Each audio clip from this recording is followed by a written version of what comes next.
Williamson, and Nick has asked me along to explain to you what this year's Community Art Project's all about. So the theme is nature, and we've called it Equinox because it's being shown over this period from now until the 30th of September, with Equinox rather appropriately in the middle.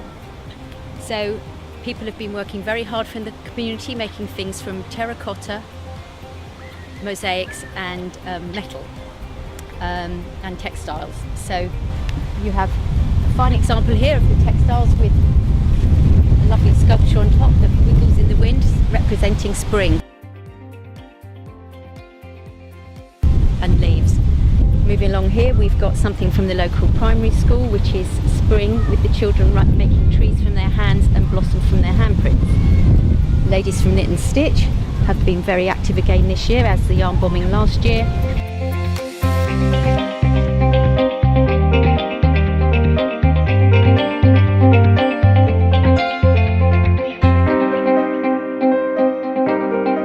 Along here we've got a sculpture by Jane Hunter, who has appropriately done Herne the Hunter.